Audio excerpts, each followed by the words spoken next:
Olá a todos e sejam bem-vindos ao meu canal no YouTube, Palavra Viva de Esperança. Hoje vamos mergulhar ouvir de Deus 1 Samuel 1. Se está é sua primeira vez aqui, não se esqueça de se inscrever e clicar no sininho para não perder nenhum dos nossos próximos vídeos. E se você já é assinante, obrigado pela fidelidade. Sem mais delongas, vamos direto ao assunto de hoje.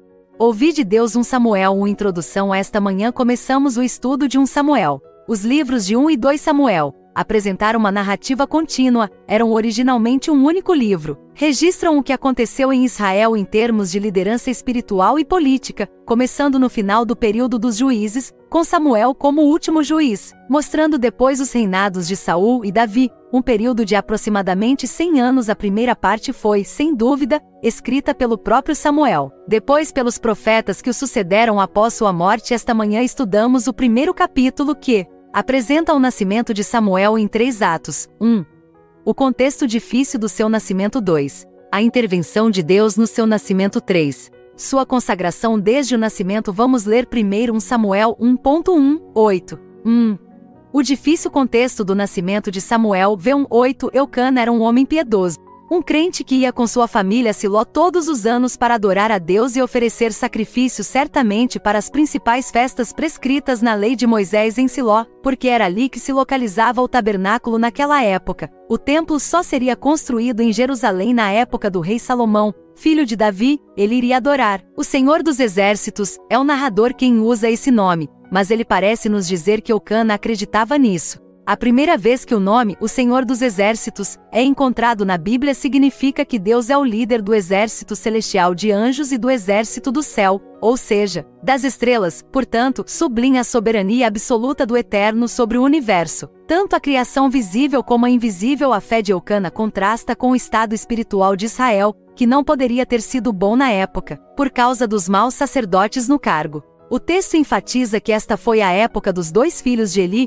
Ofni e Finéias. 1. Porque o foco está nos filhos e não no próprio Eli, porque eles eram corrompidos. Cap. 2. E que eles levaram o povo à sua corrupção. Outra coisa difícil no contexto do nascimento de Samuel foi a sua situação familiar. Eucana tinha 2 esposas. Texto não comenta se a poligamia é boa ou ruim, mas vemos, como acontece com os outros exemplos da Bíblia, que isso sempre causa problemas. Não é bom. A Bíblia geralmente ensina que a vontade de Deus é que o casal seja formado por um homem e uma mulher casados. Gênesis 2:24. Portanto, deixará o homem o seu pai e a sua mãe e apegar-se-á à sua mulher, e serão ambos uma só carne. Jesus não deixa espaço para nenhuma outra forma de união. Parece que Hana foi a primeira esposa e Penina a segunda. As palavras um e o outro em hebraico também tem o significado de o primeiro e o outro segundo, e talvez Eucana não tenha conseguido ter um filho com Ana e se casou com Penina para ter filhos. Eucana amava Ana, o que a tornou rival de Penina e vítima de sua maldade. Ela chorou muito, principalmente durante esta celebração anual da família, onde Penina fez questão de lembrá-la de que ela era estéril. O narrador sabia, e Anne sabia, que foi Deus quem o tornou estéril. Este conhecimento é baseado na crença de que Deus está no controle de tudo o que acontece, mesmo que geralmente não conheçamos as razões de Deus. Anne também sabia que Deus tinha o poder de mudar a situação. Vamos ler os versículos 9 a 22. A intervenção de Deus no nascimento de Samuel. V9:20. Anne tinha fé que Deus poderia mudar a situação se ele quisesse. Ela sabia que Deus poderia ouvi-la e que ele poderia lhe dar um filho. Ela foi orar perto da entrada do tabernáculo, também chamado de templo e santuário. Ela orou e chorou muito diante de Deus. Ela derramou sua alma diante do Senhor, a tal ponto que o sacerdote Eli, que a viu, pensou que ela estava bêbada pela fé. Ela jurou que se tivesse um filho, o dedicaria a Deus por toda a vida. Seu voto se assemelha ao nazireu prescrito em Números 6. 1:21. Separados dos outros por um tempo combinado, para serem dedicados ao serviço de Deus. 2. Não bebe álcool ou fruta da videira. Não corta os cabelos, trazendo na cabeça a marca de sua consagração. Não se torne impuro aproximando-se de uma pessoa morta. É santo para Deus. Esse desejo é muito especial, mas o desejo de Anne é ainda mais especial. A reserva do filho será para toda a vida. Como ela poderia supor que seu filho concordaria em permanecer devotado a Deus por toda a vida? Vemos aqui que foi Deus quem a impulsionou a fazer esta oração e este voto. Ele pressionou Anne a fazer um pedido a Elé de acordo com sua vontade. Ele entendeu que a oração de Ana era boa e a abençoou, juntando-se a ela pedindo a Deus que respondesse à sua oração. Ana viu isso como uma confirmação de que havia sido ouvida por Deus e saiu consolada. Na verdade, Deus a ouviu. Ela deu à luz um filho. Durante o ano ela o chamou de Samuel, porque havia pedido por ele a Deus. 20 Nome Samuel significa ouvi falar de Deus. Restava então consagrá-lo a Deus como prometido.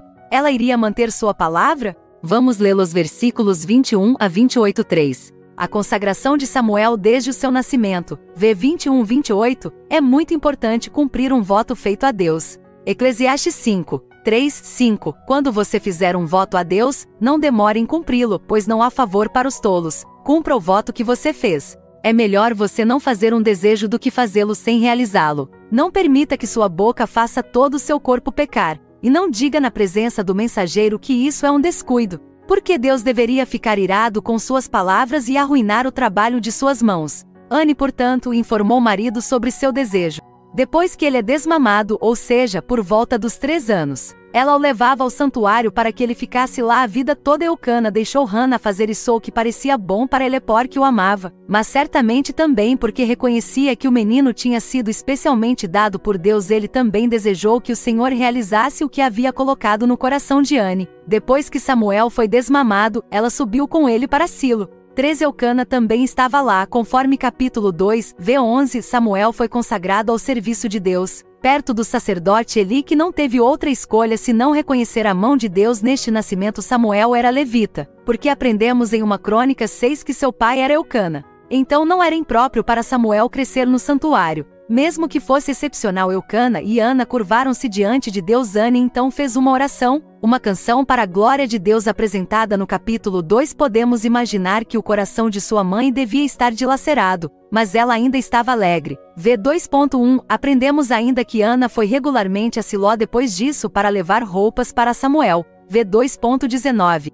Eli também abençoou Eucana e Ana para que Deus lhes concedesse mais filhos através de Ana e ela tivesse mais 3 filhos e 2 filhas. V2.21. Deus, ao dar Samuel a Ana em resposta à sua oração, deu ao mesmo tempo ao povo de Israel o último e maior dos juízes, o primeiro grande profeta depois de Moisés. Será Samuel quem ungirá os 2 primeiros reis de Israel. 4.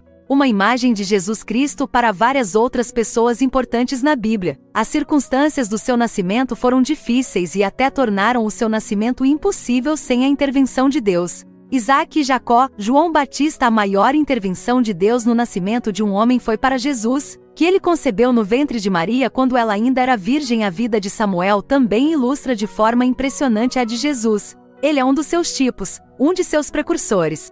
Jesus também nasceu em tempos difíceis sob o Império Romano, onde os verdadeiros crentes eram raros em Israel. Deus concedeu a Jesus pais piedosos, que reconheceram a mão de Deus. Jesus de Nazaré, o Nazareno, está sem dúvida ligado à palavra Nazareu. Ele não fez o voto de Nazireu como Samuel, mas foi o Nazireu que era uma imagem do Messias vindouro, do verdadeiro servo de Deus, santificado, consagrado até a morte. Jesus também é chamado de o Santo de Deus. João 6.69, de acordo com Mateus 2:23, Jesus, sendo chamado de Nazareno, cumpriu as profecias do Antigo Testamento antes de subir ao céu, ao santuário celestial. Ele disse que não beberia mais de 4 frutos da videira até o fim dos tempos. Portanto, até o fim do seu período, onde ele serve como intercessor por nós, assim como Samuel foi dado ao povo de Israel para a reconciliação com Deus, Jesus foi dado ao mundo para que todos os que se voltam para ele em busca de salvação sejam perdoados de seus pecados e tenham a vida eterna,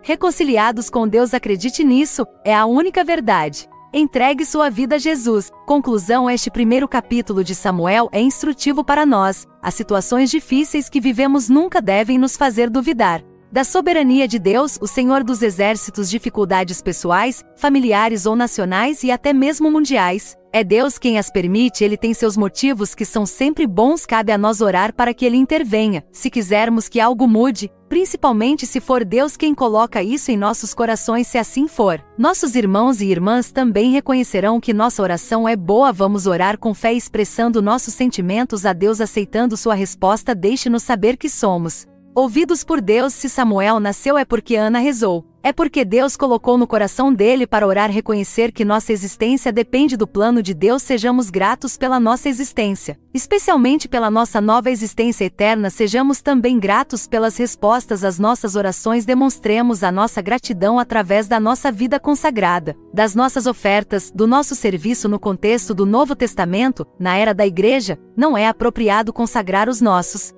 filhos. A salvação de cada pessoa é individual. O único que consagra homens e mulheres a Deus é Jesus. Então vamos orar por nossos filhos, vamos criá-los no conhecimento de Deus. Demos-lhes o exemplo da nossa própria vida dedicada a Deus. 5. E é isso, por hoje é tudo. Espero que esse vídeo sobre ouvir de Deus 1 Samuel 1 você gostou e aprendeu algo novo. Fique à vontade para deixar um comentário abaixo para compartilhar sua opinião e tirar suas dúvidas. Adoro ler seus comentários.